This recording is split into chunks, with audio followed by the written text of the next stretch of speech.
जो मुस्कुरा रहा है उसे दर्द ने पाला होगा, जो चल रहा है उसके पाँव में छाला होगा। बिना संघर्ष के इंसान चमक नहीं सकता, जो जलेगा उसी दिए में उजाला होगा। संघर्ष क्यों बचे संघर्ष से? संघर्ष ही तो जीवन की आत्मा है। जितना कठिन संघर्ष होगा उतनी ही शानदार जीत होगी। एक बार एक किसान भगवान से बहुत ही नाराज हो गया। किसान बहुत मेहनती था, बहुत मेहनत से वह खेतों में अनाज उगाता, उसकी देखभाल करता, पर अक्सर उसकी फसल खराब हो जाती।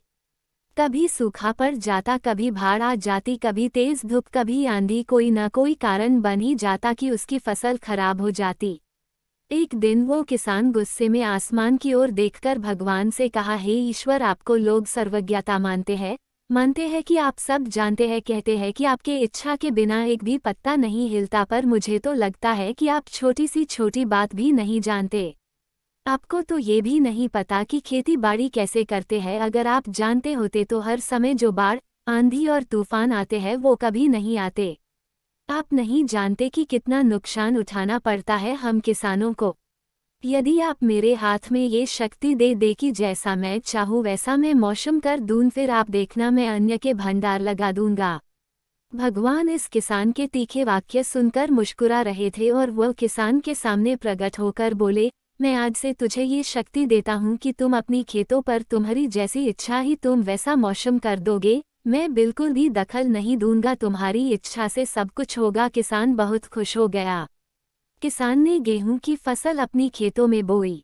जब उसे लगा कि खेतों को धूप चाहिए तो खेतों को धूप मिले, जब पानी बरसना चाहिए तभी पानी बरसा। आंधी, तूफान, बाढ़ कुछ भी उसने अपने खेतों पर आने नहीं दिया। किसान के खेत में इस वर्ष ऐसी फसल हुई जैसी कभी नहीं हुई थी। हरी भरी लहलहाती फसल। मन ही मन वो बहुत खुश हो गया और सोचने लगा, अब सबूत के साथ दिखाऊंगा भगवान को कि इसे कहते हैं शक्ति का सही उपयोग। मेरी सफलता देखकर उन्हें अपनी नियम जरूर बदलने पड़ेंगे। कुछ दिन गुजरे, फसल कटने को तैयार हो गए। किसान बहुत उत्सुकता के साथ फसल को काटने लगा, पर जैसे ही उसकी नज़र गेहूं की बालियों पर गया तो उसने अपना सिर पीट लिया और वह रोने चिल्लाने लगा। गेहूं की एक भी बाली के अंदर गेहूं का दाना नहीं था, सारी बालियां अंदर से खाली थी। किसान बहुत दुखी हो गया। उसने भगवान को रोते हुए फिर पुकारा, हे प्रभु, तुमने ये मेरे साथ क्या किया? क्या तुमने मुझे कोई सजा दी?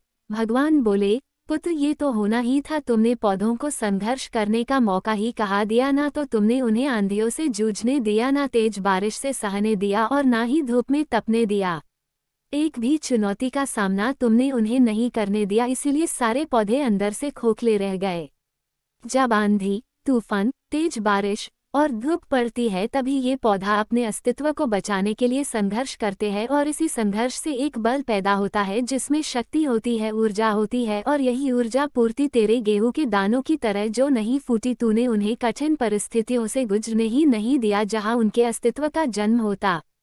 सारे बालियां इसीलिए खाली है, इसमें एक भी गेहूं का दाना इसलिए नहीं है क्योंकि तुमने अपने पौधों को संघर्ष कराया ही नहीं। याद रखिए, स्वर्ण में सवर्णीय आभात तभी आती है जब वो आग में तपने, गलने और हथौड़े से पीटने जैसे संघर्षों से गुजरता है। कोयले का टुकड़ा हीरा तभी बनता है जब वो उच्च दाब और उच्च ताप की मुश्किल परिस्थितियों से गुजरता है। इसी तरह यदि हमारी जिंदगी में कोई संघर्ष ही ना हो, कोई चुनौती ही ना हो, तो हम भी गेहूं की बालियों की तरह खोखले रह जाएंगे, कोई अस्तित्व नहीं होगा हमारा। विपरीत परिस्थितियाँ, चुनौतियाँ, समस्याएं हमें और अधिक निखारती है। यदि जीवन में कठिन परिस्थितियाँ और चुनौतियाँ आए तो घबराना मत, बल्कि सामना करना। विश्वास करना कि आप और अधिक निखर जाओगे और अधिक मजबूत बन जाओगे। किसी ने कितना सही कहा है, जिंदगी जीना आसान नहीं होता, बिना संघर्ष कोई महान नहीं होता। जब तक ना पड़े हथौड़े की चोट तब तक पत्थर भी भगवान नहीं होता। तो दोस्तों, आपको ये कहानी कैसी लगी कमेंट जरूर करें। अगर अच्छी लगी तो चैनल सब्सक्राइब करें और शेयर करना ना भूलें।